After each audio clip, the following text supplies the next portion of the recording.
here is Dr. Helvi Witek. Helvi did her undergraduate studies in Germany, in Magdeburg and Jena. She did her PhD in Portugal, in Lisbon, at the Technical University of Lisbon. After her PhD, she did postdoctoral research in Cambridge. She is currently a postdoctoral research associate here in Nottingham. And starting September, she will be continuing postdoctoral research in Barcelona. Spain, in Barcelona. Helvi is an expert on the numerical analysis of gravitational waves. Ladies and gentlemen, would you please join me in welcoming Helvi? Okay, thank you very much. This one? Okay, thank you very much, Jorma, and welcome everyone. It's exciting to see so many people here who want to share my excitement about this gravitational wave discovery. And this discovery is not only exciting for fundamental reasons to learn something about the groundbreaking or the fundamental issues in nature, but it's also a major technical achievement. And the reason is so, Kip Thorne compared it like trying to measure the small ripples that a raindrop produces when it falls on water, but in the middle of a stormy sea. And today I want to take you on a small journey for the next half an hour and explain to you how we actually manage to measure these tiny, tiny ripples in this big ocean. And let's start our journey with 100 years ago with a bit of history, because gravitational waves were predicted almost a year after Einstein first formulated general relativity. And well, after this first prediction in 1916, not much happened in the field until people realized these gravitational waves may actually be a physical signal. And the first one to actually try and measure these gravitational waves was Joseph Weber in the late 1960s. Now, after that, we had this first indirect detection that Thomas was talking about, measuring the shrinking of the orbits of two pulsars, and this is just an artistic impression of two pulsars orbiting around each other. Now, this kind of probably kick-started a new era in gravity when people realized maybe we can try and use interferometers, laser interferometers, like the one here. This is a picture of LIGO in Louisiana, to try and measure gravitational waves directly, like actually going and get a scoop of ice cream. Now, this is not the only thing that we need. We need these big detectors, and I will tell you a bit more about it in a moment. But at the same time, because the signal that we are looking for is so tiny, we also have to understand how it looks like. So there was a major breakthrough about 10 years ago in what's called numerical relativity, where you could actually finally manage to model how this in-spiral and merger of two black holes would look like. What are we actually looking for? And here's just a little outlook to the future, that we will hope to have these kind of detectors in space in a few decades. Now, where do these gravitational waves come from? And as Thomas already told you, basically when you have objects that are moving, accelerating, they should emit gravitational waves. So if I would take Jorma and dance with him around here, and we can try that, nobody will feel anything. In principle, we would radiate gravitational waves, but they would be so tiny that they would be put 30 zeros, 1 in a meter. So there's no chance you would detect it. But the most energetic events, those events that give you the most prominent gravitational wave signals, are, for example, the supernova. This is basically the dying moment of a very massive star that explodes and then will collapse either into a neutron star or a black hole. Or you could have a binary system of neutron stars or neutron stars and white dwarfs, which are another end state of a star. Or you could have two black hole binaries. And let me just show you an animation done by the collaboration called Simulating Extreme Spacetimes to show you how the stands of black holes would look like. And let me just try that again. There we go. So we have these two black holes here in the middle that are inspiraling, and as they merge, they emit this huge, huge gravitational wave signal. And the energy that is released in this last moment when these black holes merge and form a new black hole is for a brief moment much, much brighter than the entire energy output that you have in our visible universe. So it's amazing, it's humongous. And yet, the amplitude of these waves when they reach Earth are extremely tiny. So I've written down this number here in a very short form. So it's basically 0.put 20 zeros and a 1. So that's the kind of change that we are trying to measure. So let me give you another example to see what we are trying to measure. Just try to go from London to New York, which is about 5,000 kilometers, and try to measure a change in the distance that is smaller than a proton, smaller than the fundamental particles that we are made of.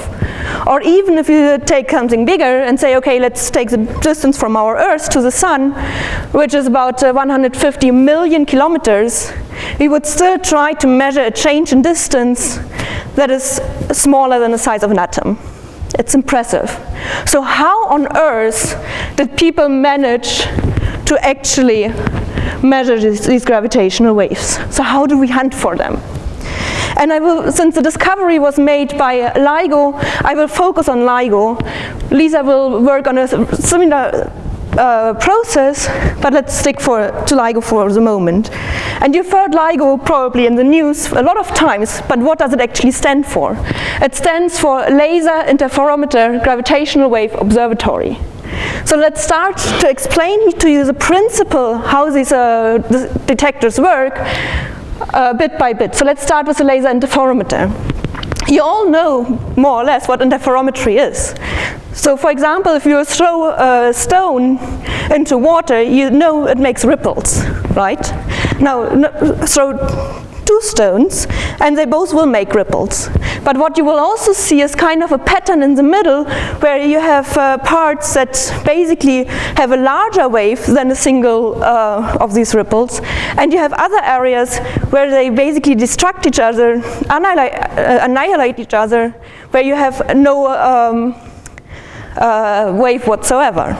So you can see that here, and something very similar happens for light. So if you have light that crosses each other, has the same phase, you will have what's called constructive interference. Your final signal will be much, much larger. On the other hand, if you have two light beams that are in opposite phases, then they actually will destruct each other, will annihilate each other. So in the end of the day, you will have a zero signal. And that is one part of what LIGO is using. So to explain that a bit more, let's have a look at this scheme. It's really very, very schematic of how these LIGO detectors work. So you basically have a laser here that sends light out, and you have these long arms here. So this laser light will come to a beam splitter. Part of the light will go to the left from your point of view, and part of it will go up here. At the end of these arms, there are mirrors that will reflect the light. And eventually it will come back, and the light will interfere with each other. And the default setting is such that the light annihilates. So if everything is in the basic setting, we wouldn't see anything whatsoever. Now what happens if a gravitational wave goes through this whole system? So now we are going to this second part of the name. And for that, imagine a circle of particles, and what happens to them is that they will be squeezed and stretched as the gravitational wave goes through. And the same thing, so of course this is much, much larger than what we can actually see, but the principle is transferred here. So that is basically what will happen to the arms of our interferometer, that as a gravitational wave goes through, the arm will get longer and shorter in one direction and the opposite in the other. But what that means, because light travels at the speed of light, it will all of a sudden take longer or shorter to get back to the beam splitter. So that means that in the end of the day, if you have a gravitational wave going through our detector, we will actually see a signal here. Okay, so far so good, that's the principle.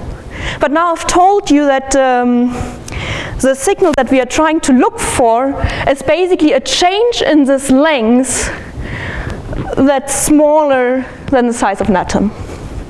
And not only that, it's not that our detectors are completely isolated. No, they're standing here on Earth. The Earth vibrates as well.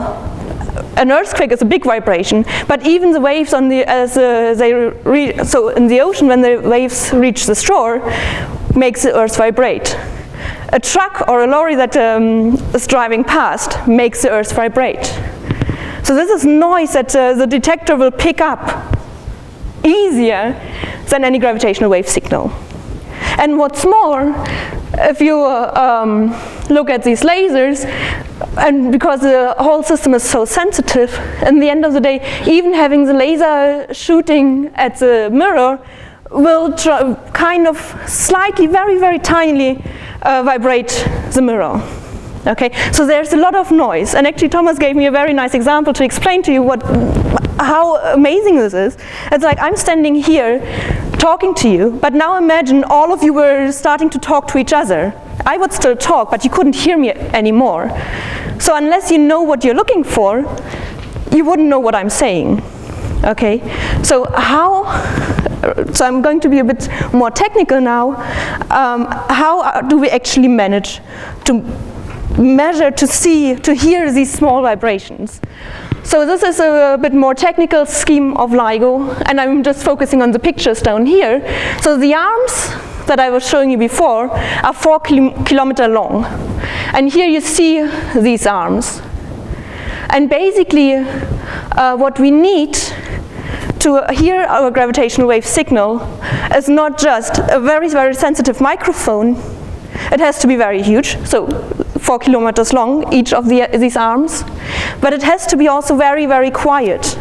So in these arms here, where the laser light goes through, there is a very, very high vacuum.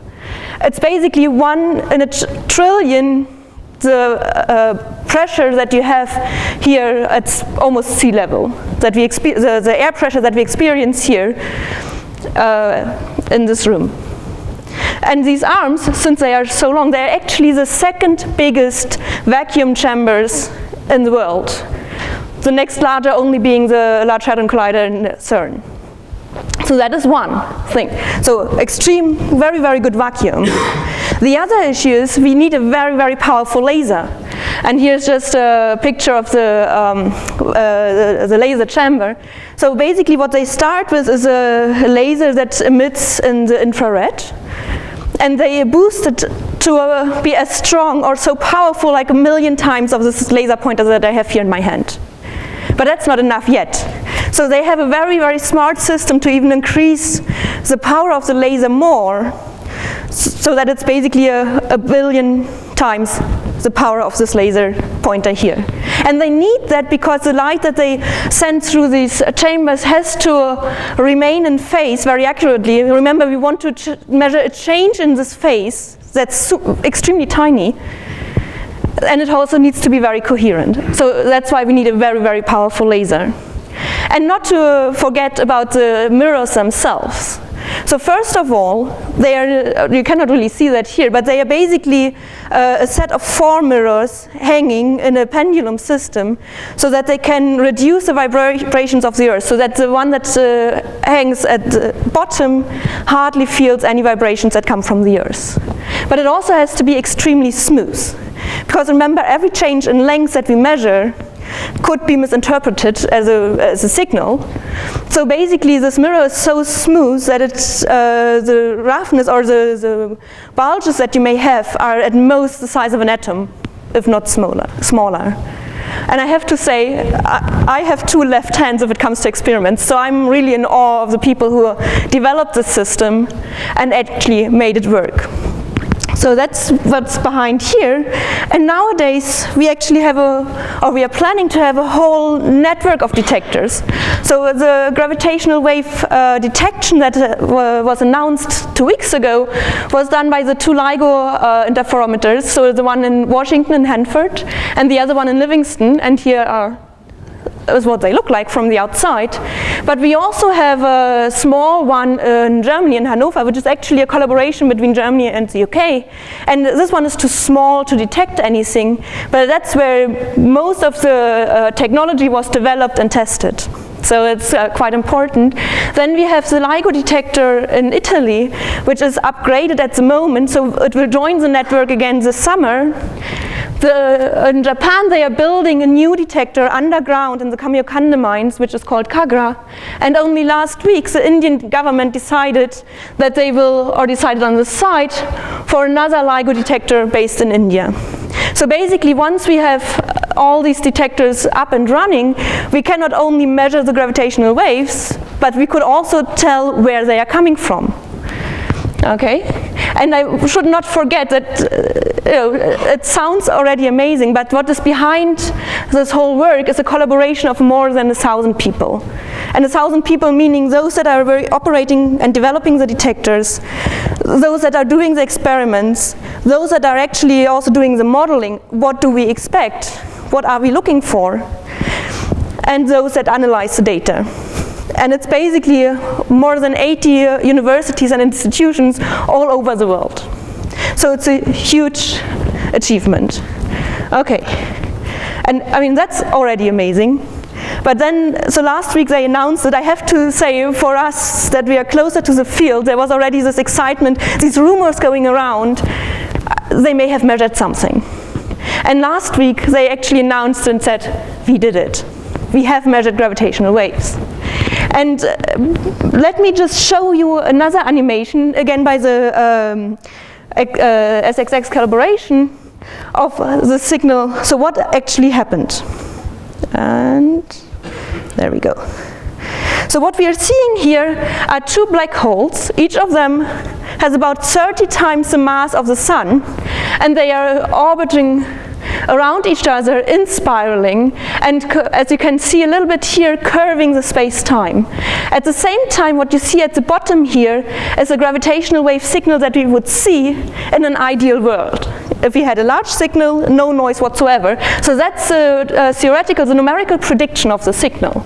And as you see, these two black holes come closer and closer and closer as they emit gravitational waves until they are basically so close, and I should say they move at half the speed of light, more than half the speed of light.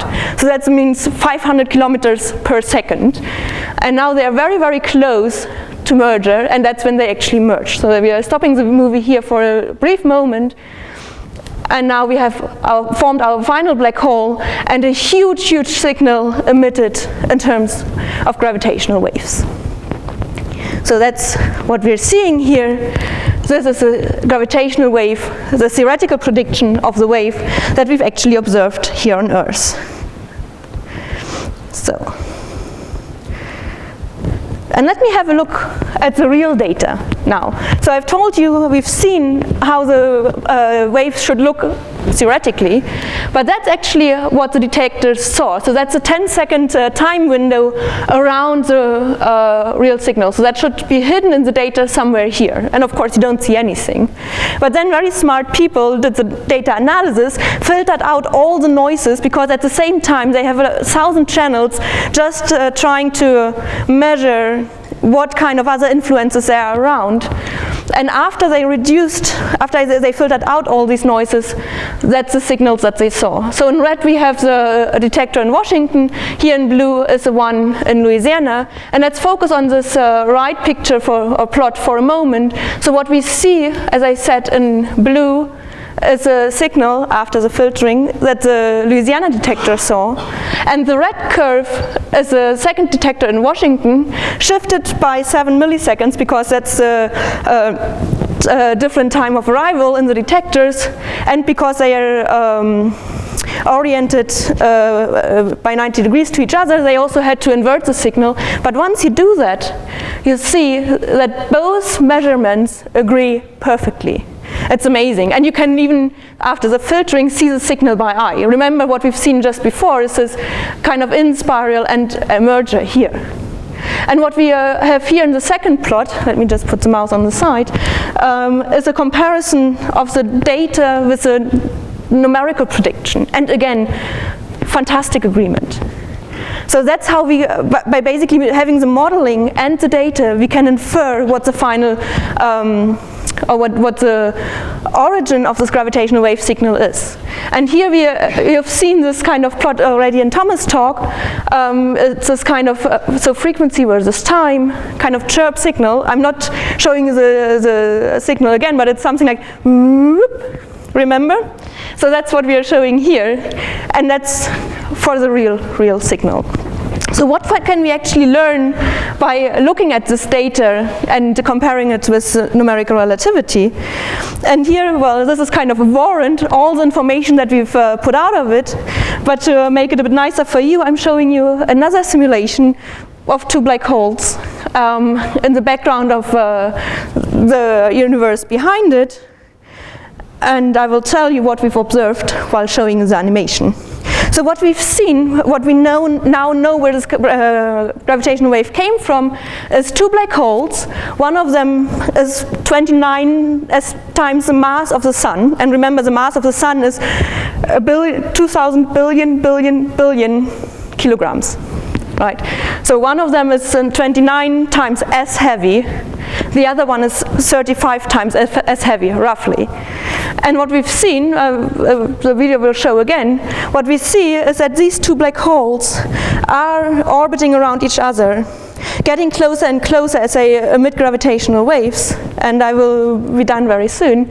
And as they merge, they form a single black hole. So we've witnessed the formation of a new black hole that is about 62 times the mass of our sun. While that was doing that, it emitted an energy that would outshine, as I said in the beginning, for a brief moment outshine all the light that comes to us from the visible universe. And the energy that was released in form of gravitational waves is 3 times the energy that is stored in our sun, right? So it's absolutely impressive. And not only is it impressive because it's a major measurement, a major technological discovery, but also for fundamental science, it's a major breakthrough. Because so far, we always knew, or we had general relativity, and we all worked with it, and we were all kind of convinced that it's true. And we were all kind of convinced that black holes would exist. But this is actually the first direct measurement, not only of gravitational waves, but also of black holes. They do actually exist.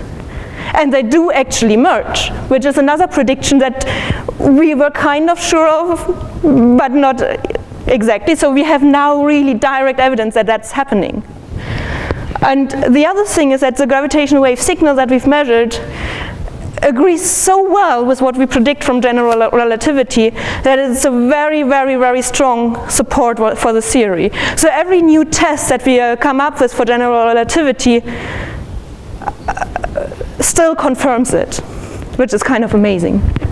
But of course, you may think, oh yeah, now we have the discovery, it sounds like the end of a story, but it's not, it's just the beginning.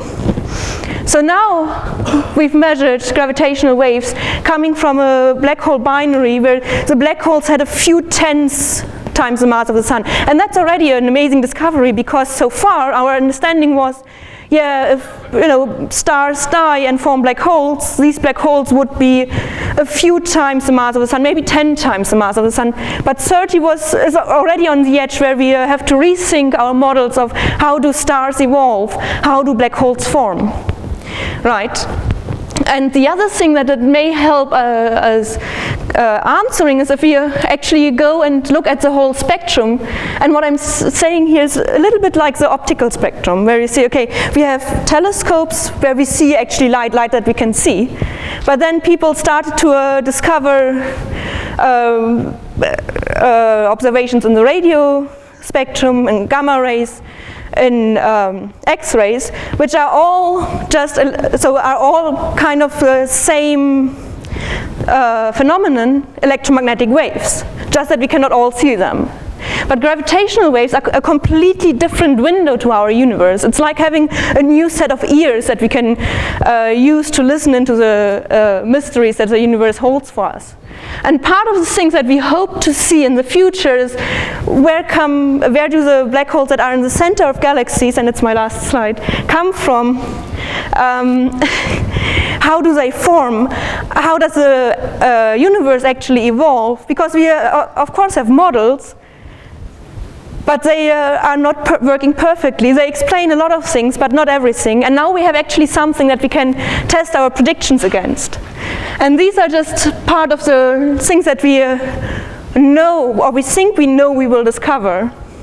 But as with every other telescope, where we had a lot of surprises, observations that we didn't expect, there will be a lot of unknowns that we hope to uncover. And I will finish here. I thank you very much for your attention, and if you want to learn a bit more about black holes, gravitational waves, there's a short list of a much longer list of where you could learn something more. So, thank you.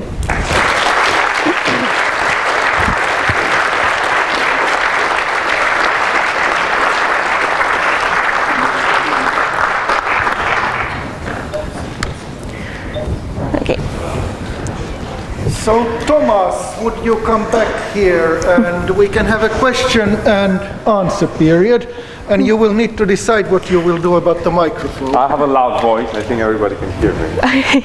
We can also switch on the other one here. Yes. So this is a pretty important validation of general relativity.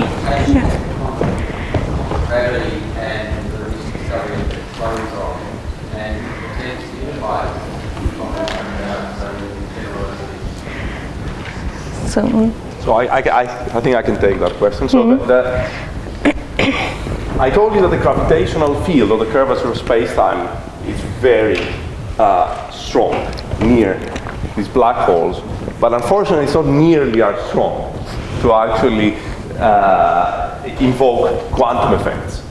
We know that general relativity as a theory is such that we can predict exactly where we expect it to break down, where we expect quantum effects to be important. And that is at curvatures much larger than we see that we probe in this system. To give a better answer, in what we would think as the center of a black hole, of course we can get very high curvatures, but we don't really have access to that center because of what I said before, that the black hole is such an object where no information can really escape from a region around it, right? So even though it has a region, it harbors a region of very strong curvature where we expect quantum effects to be important, it's sort of shielded from us. And the one thing we did learn from this observation is that this expectation of ours was right. That we take two black holes, we crush them together, and all that happens, we form a larger black hole, which continues to seal that region in which we could have access, to the quantum counterpart of gravity. So unfortunately, general relativity works so well that even in this kind of extreme events, we don't really need quantum gravity or quantum features of gravity to describe them. Which is also a bad thing because it also tells us that we can't really learn a lot from that. Yeah, but maybe can I expand a little bit on your answer? And that's a bit speculative because people are still working on that. Where you say, okay, we don't really know what the real theory of quantum gravity is, but we can try to go beyond general relativity and try to make predictions what we would see. And of course, most of these predictions are so close to the gravitational wave signal that you would observe as from GR that you cannot really say anything. But one thing that I actually didn't mention so much in my talk is that, you remember the animation with the squeezing and stretching of this ring of circles? Well, in GR we actually have two directions in which the squeezing and stretching can happen. So we say we have two polarizations. But in some of these extensions, there are actually more polarizations.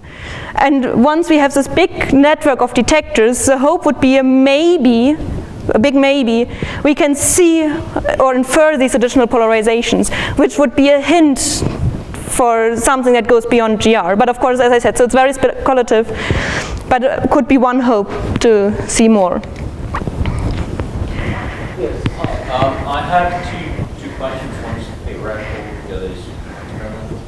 Theoretical thing. So it might be just because I didn't know anything about that. So you said that the event itself lasted for less than a second, right? How then do you measure the waves?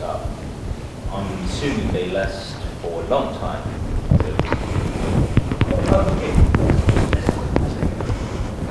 Just that. Or like the detector on. Yeah.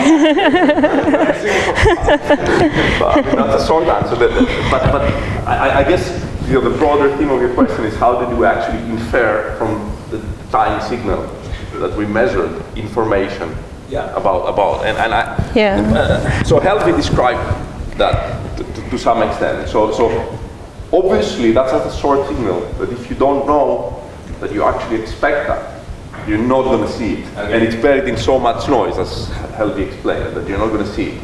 But if you've carefully modeled signals from all sorts of binaries, black hole, neutron star, black hole, neutron star, 30 solar masses, 40, 50, 35. So that's actually how they work. There's a whole database of model signals which are compared to the data practically real time. Right? And you know when there might be a signal hidden in that data that you're getting real time or when not, and when to analyze it further and so on and so forth. And the signal is very, very characteristic. And there are actually two pieces to that signal that we detected. We didn't detect the part of the signal where, as I said, the two black holes are just circling each other and slowly, go closer and closer and closer. That lasts very long. But in this split second, two things happened. The two black holes merged, and that had this very characteristic growing signal. And for exactly the way it grows and so on, you can fit it to your theoretical prediction, and it will only fit if the signal has this exact characteristics. Right? So you try different fits, and you choose the one that actually matches the observation. But then there is another part that we did detect, which is once the merger happens, right? And there is one black hole. This black hole is not a nice, quiet black hole that just sits there and does nothing. It's actually very much perturbed by the process of merging. So it vibrates. And as it vibrates, it also emits gravitational waves. Right? That's called the ring down.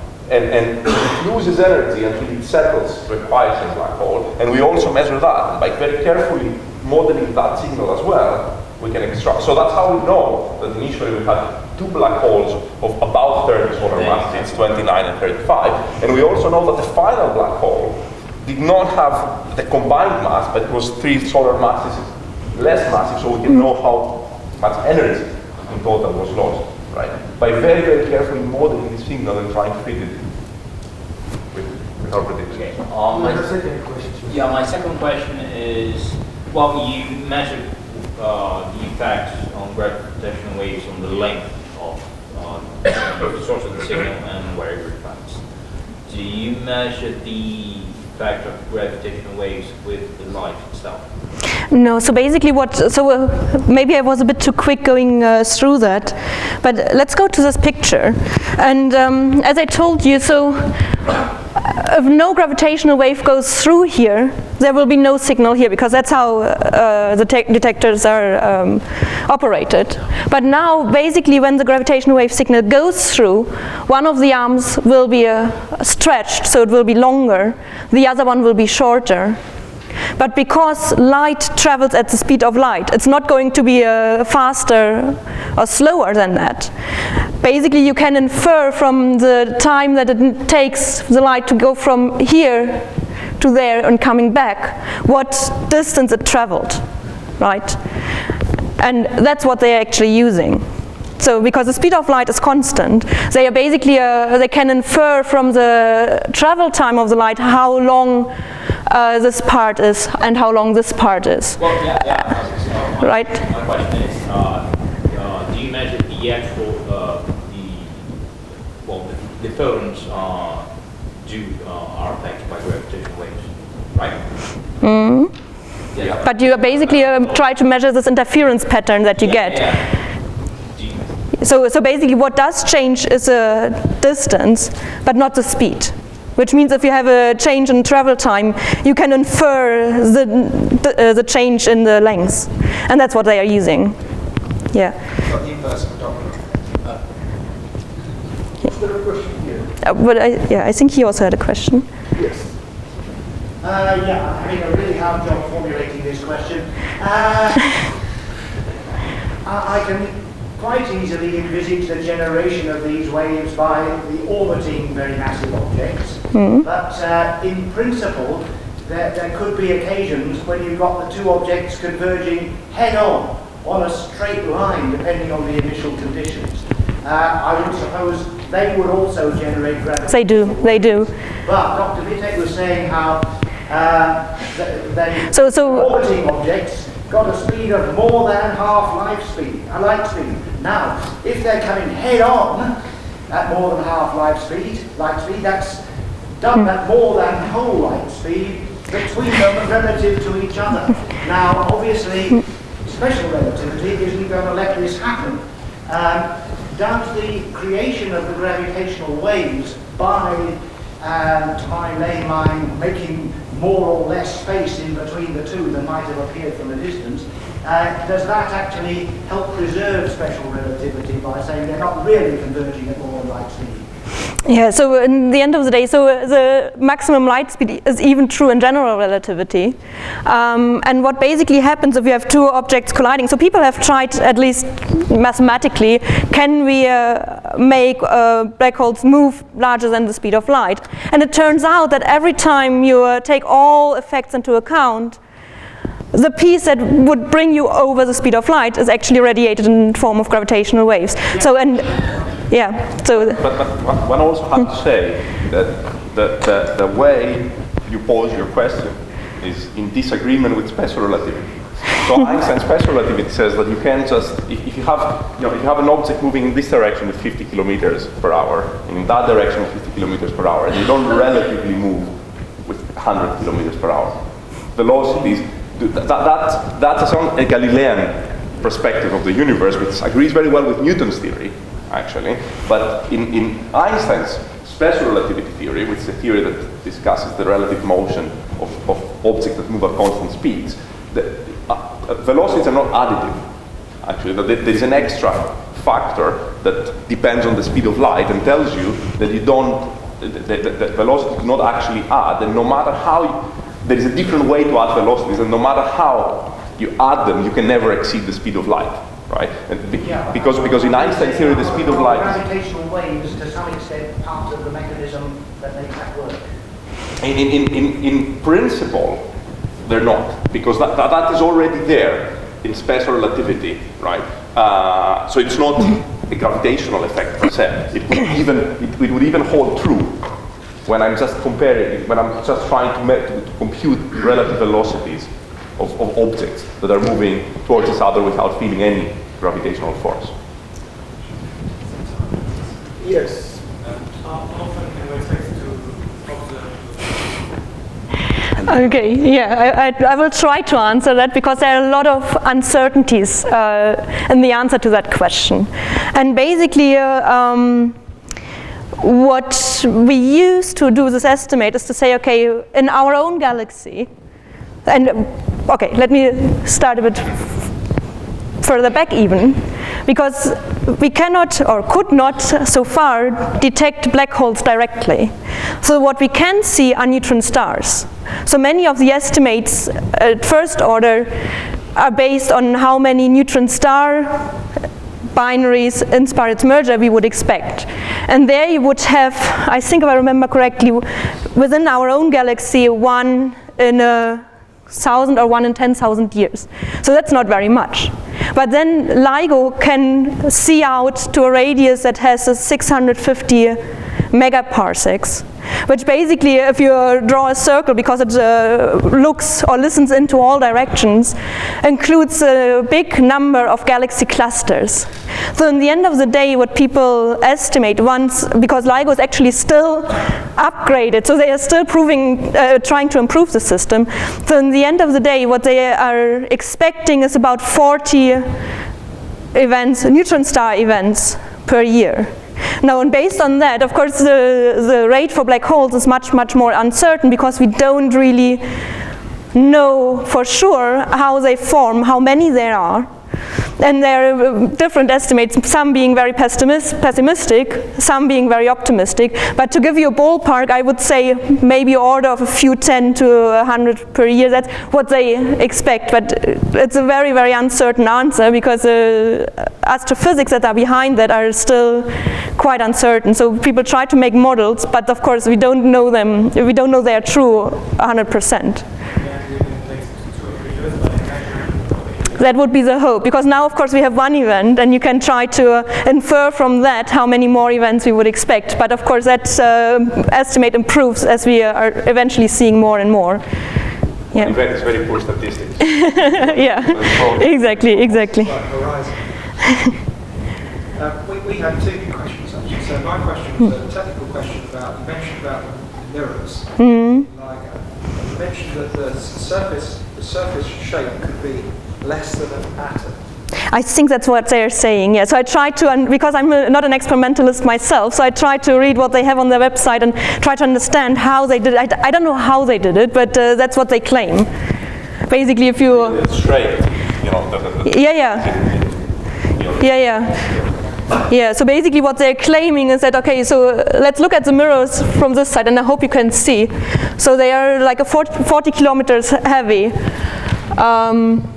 And I think 30-something centimeters in diameter. And what they claim is basically, if you have the surface here, and you look at the ripples that you have, then the size of these ripples is the size of an atom. That's what I meant by smoothness. So that's what they are saying, yeah. And I trust them, because as I said, so, or less than that, yeah. Less than that, yeah. I think the objection is it couldn't be less than that. Ah, right. Probably valid. Yeah, that's a... Actually, my son... Yeah. Okay, so my son wanted to ask, how many Nobel Prizes do you think will come? Wow, that's a very political question. Well, I would say one for sure, although I wouldn't want to give any names, because if it was for me, I think they should give it to this whole collaboration, but they have the policies that they don't do it. Because in the end of the day, all those more than 1,000 people involved in this detection would deserve being part of it.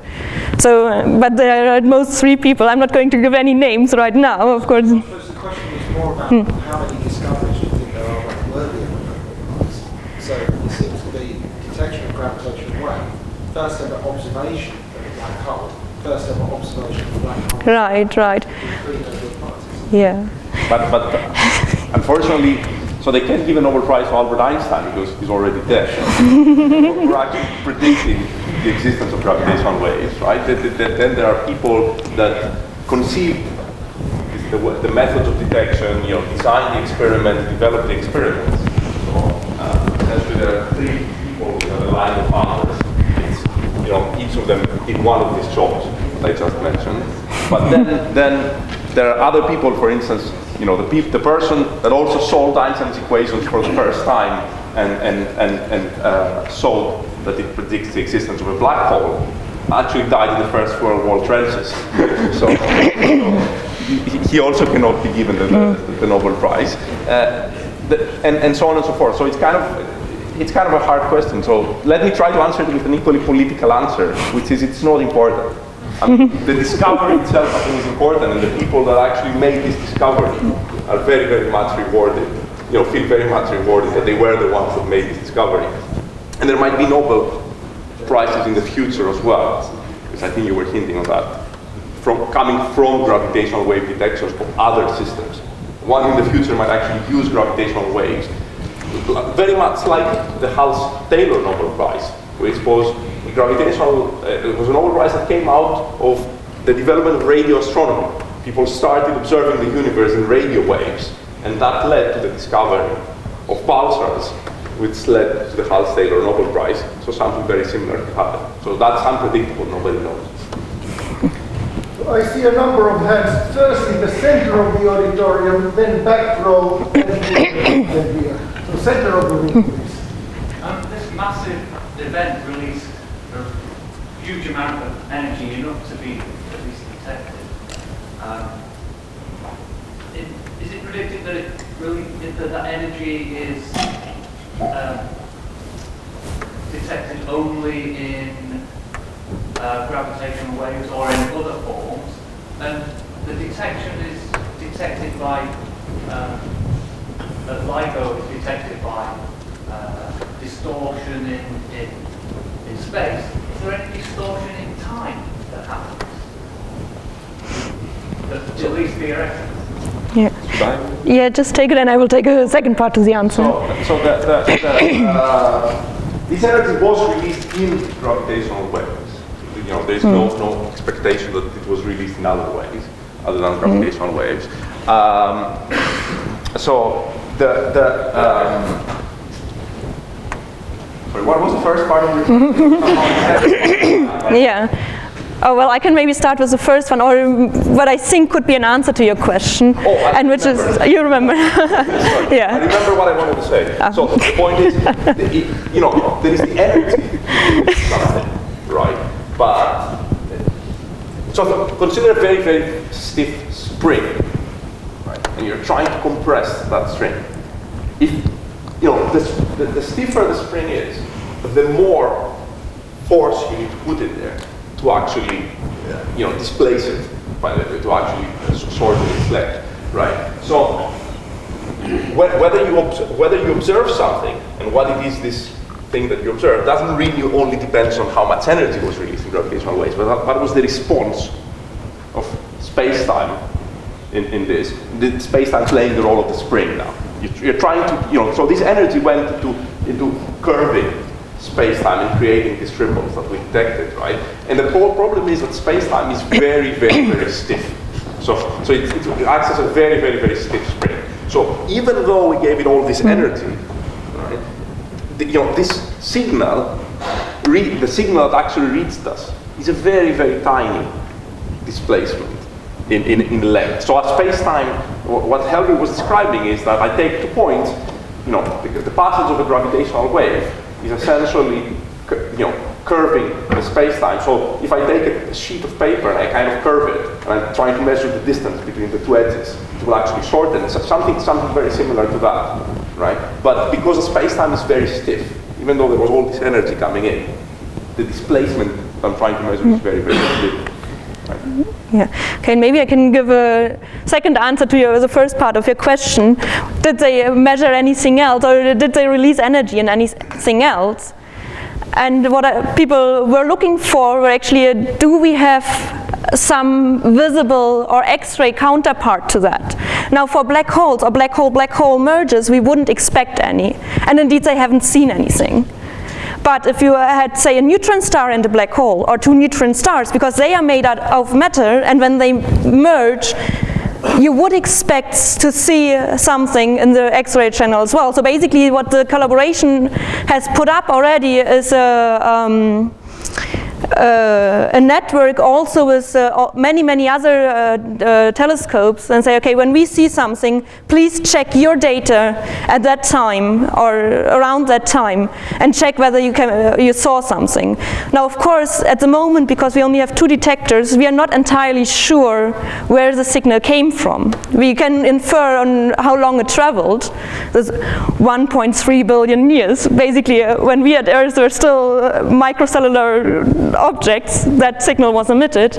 but we don't really know where it comes from. But people were trying to roughly look into that area, and they didn't see any counterparts. So if you have neutron stars, you would expect something, or if you have a supernova, for example, you would expect a counterpart signal in neutrons, really fast neutrons, or in the electromagnetic spectrum, but not in this case. You wouldn't be able to measure that. Yeah. No, because basically astrophysical black holes have more than the mass of the sun, until up to a few billion times the mass of the sun. And if you then try to compute what the Hawking temperature would be, it's actually completely negligible. And instead of giving up Hawking radiation, black holes would actually be heated up. So yeah, no chance to observe anything like that. Distortion in time. Oh, there's always distortion in time as well. So according to Einstein's theory, already in special relativity essentially, time comes at an almost equal footing as space. And space and time is supposed to form a four-dimensional continuum where time is an extra dimension. You can actually sort of picture that in a sense of, suppose that you have a two-dimensional space surface, like the surface of that table, right? And as time passes, you start stacking up the surfaces, one on top of the other, right? And that creates a three-dimensional space-time. Now add an extra spatial dimension. Of course, you can see four dimensions in three, right? But that's the idea. Let me elaborate. Yeah. The effect you see here is mostly due to distortion in time. Distortion in space is completely negligible for this. Yeah. It's mostly distortion in time. Yes, Professor Eves. When most people submit a paper to physical review letters, the editor or the referees will say, can we have one more measurement? One measurement is usually not enough. That's not lucky. And they've got to publish just one measurement. More seriously, can I ask, I think this was touched on by an earlier question. With the present sensitivity of detectors, how long would we have to wait to get another event like this to repeat the measurement? So there are rumors that there is another measurement already, but I don't know if these rumors are true before I see something being published, right? But now regarding your first comment, I don't want to say that the physical review letters editors were lenient on them. I think the Higgs boson started as one measurement. I mean, it's a 5.1 sigma measurement in the language of certainty, right, of physical certainty. So it's a pretty significant measurement, and that's a very hard signal to replicate. Of course, I will stand by you if you want a second measurement. With current understanding of cosmology, standard model of cosmology, one always be able to estimate quite accurately when we can make, how many times a year should we expect them? I think Helvi already answered that. It's a few per year by rough estimate. Well, but few per year. But Thomas, that's once we are at the design sensitivity. So in 5 years we will be there where we expect that number of events. At the moment it could be one per year. It could be slightly less, slightly more. So the hope would be that within the next year or two, if you ignore the rumors that are already out there, we would actually have another detection. It's important that there is very large uncertainty in how many you expect, because that depends essentially on astrophysics, right? On understanding astrophysics. And so depending on the astrophysical model, if you believe it, you get, that has been a characteristic problem in gravitational wave observations for years.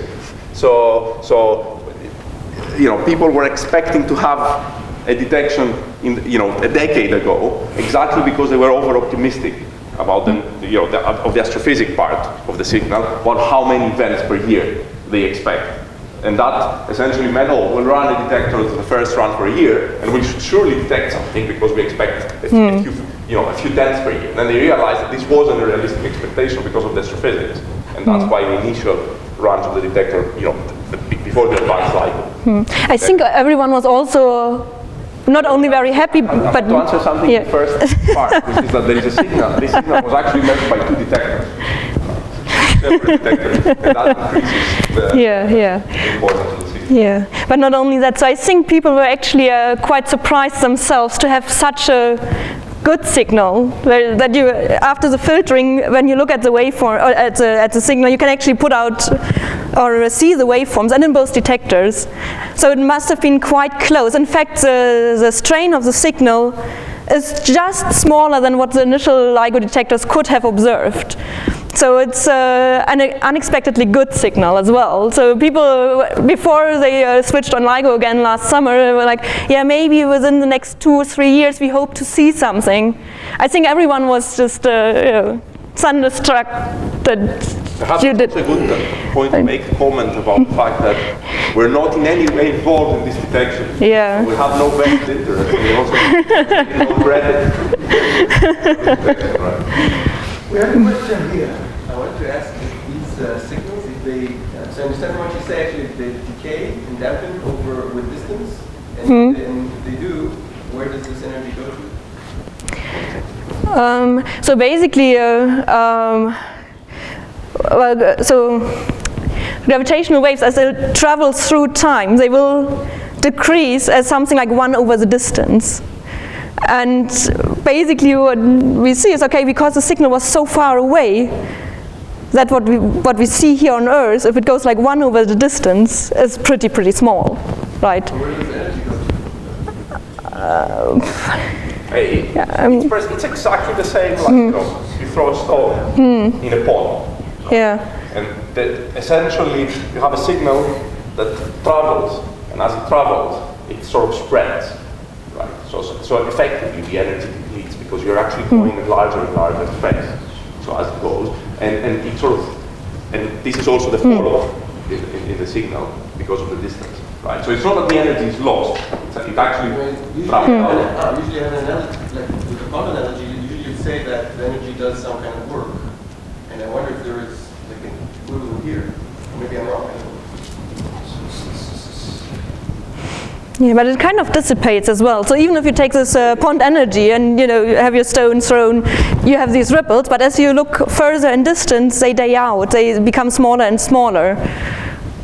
There is very little dissipation, right? Because dissipation requires essentially, as you said, the signal producing some work, right? And the energy being converted into something else, which actually means that it interacts with something else. So it actually moves masses or something like that, right? Which is there, but it's very small. But apart from that, there is also the effect that, as I said, I mean, as I sit here and I send a signal out, and the signal travels, it's some sort of spherical wave that travels everywhere. It's simple geometry. Yeah. We have a question. Sorry. I think mine's been mostly answered by the previous stuff, but it was just kind of a technical question, really. Maybe not in keeping with the spirit of the discovery, but what are the plans to extend it kind of in terms of directionality? But I think most of it you answered in the sense that you're complementing. Yeah. But not only that, so the other way to try and figure out where the signal came from is if you have more detectors. So as I said, we at the moment have the one in Washington and Louisiana running. Well, I shouldn't say we because I'm also not part of the collaboration. But there will be another one in Italy. Then the one in Japan, they hope to finish by the end of the decade. So basically having the detectors distributed over Earth allows you to infer where the signal came from, because of course you have different arrival times. So in this case, in this instance, you knew, well, you know many of the signals you could be looking for. But of course, in my understanding, you're listening to exactly. A sphere of space, and you're seeing all of them. Exactly. But then by knowing, okay, I have one detector here, one here, when does the gravitational wave arrive at this detector, at this, and at this? A time where you could look at, say, a binary black hole system and discover stuff about single out something. Well, depends. So in some sense, we already did. We saw there is actually a binary out there, right? But of course, so the problem is that it's very hard to predict where such a binary would be, precisely because you cannot see it. If you have a black hole and a neutron star, you could infer from the motion of the neutron star where the system is. And actually people have already used that in other kinds of systems. But if you have two black holes, it's very hard to predict where it would be. So it's more the other way around, and we say, okay, we receive a signal. As we have more detectors, we can tell you more precisely where it came from, and we can talk to our friends using electromagnetic waves to look for some counterparts if there are any. Yeah. We should start wrapping up. I've seen 3 hands here, so let's take up to 4 more questions, including the 3 hands. There was one over here. I wanted to ask if these gravitational waves, to create them ourselves and push encode information in them and transmit information with them.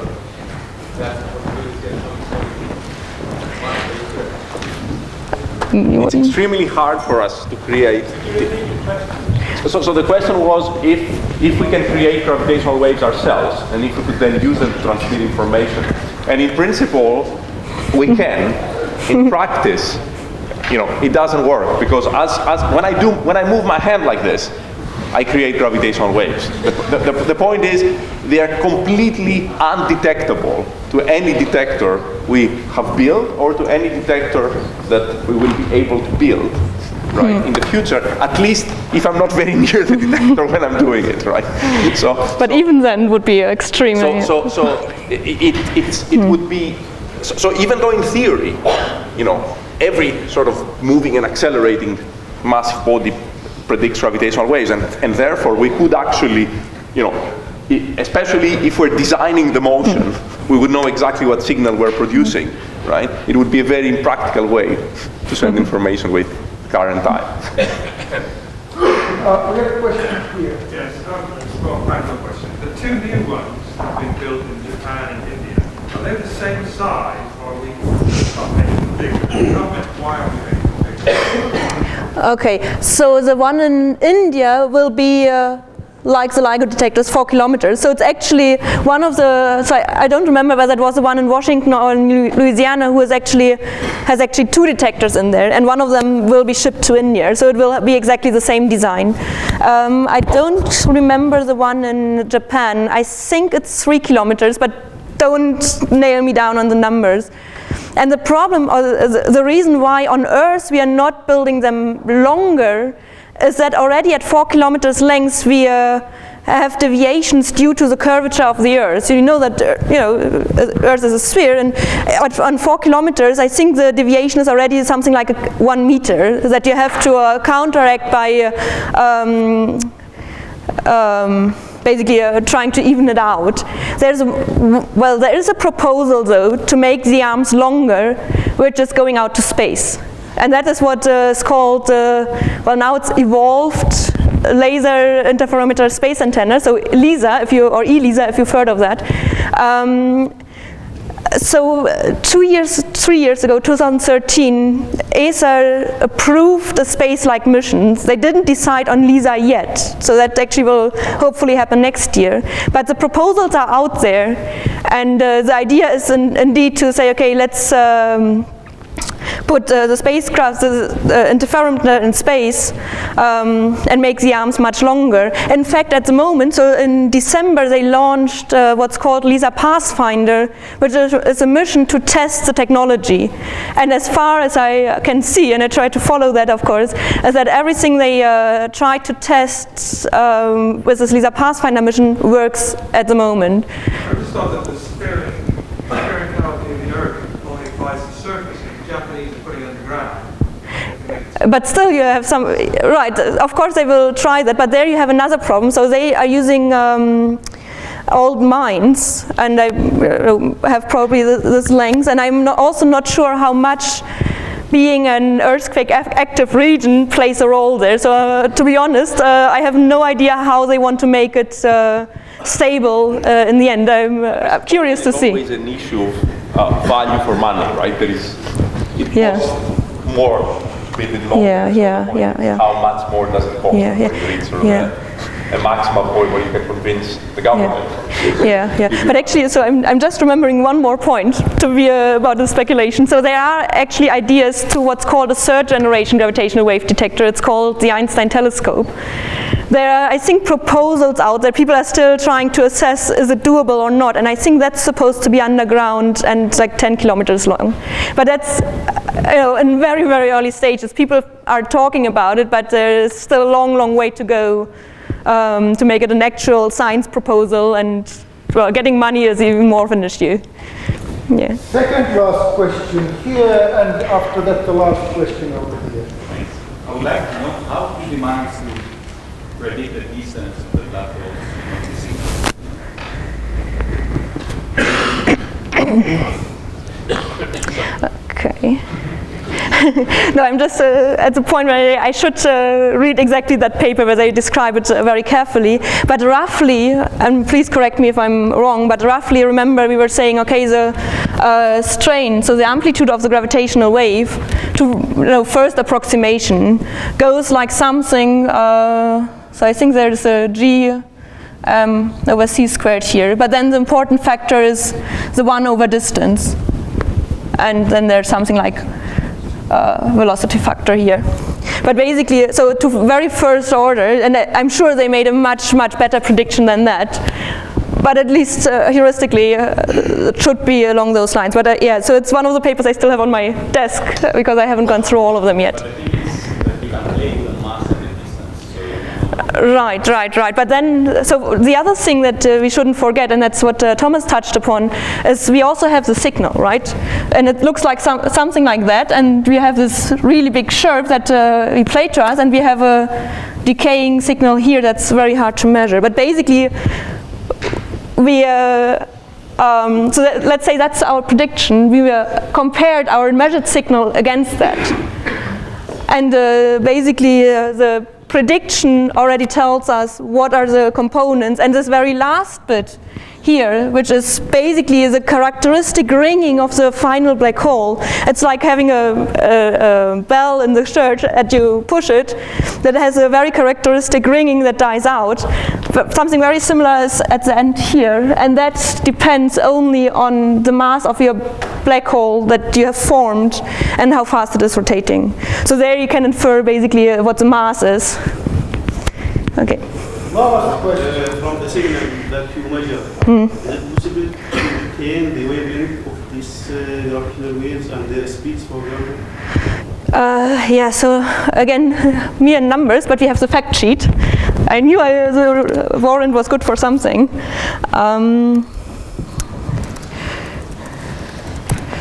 So, if we go back here,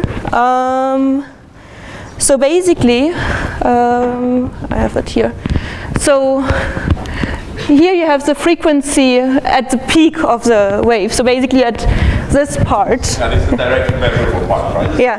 Measurements or just No, so these are basically what they inferred from the measurements. Yeah. And also if you go back here, I mean, you can, so this is a time frame, but here you have the frequency as a function of the time.